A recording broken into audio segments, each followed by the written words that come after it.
సందేహించేవాడు పొందుతాడా, విశ్వసించినవాడు పొందుతాడా? విశ్వాసానికి వ్యతిరేకం అనుమానం, సందేహమేగా. ఎంత డేంజరో చూడండి. నీకు బలం చాలదు, నీకు జ్ఞానం చాలదు, నీకు శక్తి చాలదు, నీ వల్ల కాదు, నీవు చేయలేవు అని ఏ స్వరం వినపడిందో గుర్తుపెట్టుకో. నేను చేస్తానని చెప్పానా, నేను సాధిస్తానని చెప్పానా, నా వల్ల ఇది అయిద్దని చెప్పానా?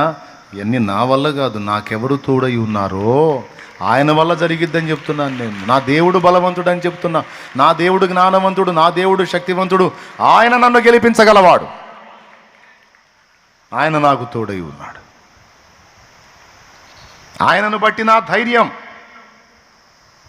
అని నీవు పలికి మనస్సుని సిద్ధపరచుకోవాలి. వాడు నీ మనస్సుని వేటాడినప్పుడు దేవుని గండ్రగొడ్డలతో వాడి తెచ్చే అనుమానాలు, సందేహాలను తుత్తునియలు చేయాలి. ఈ అపరాధ భావం ఎంత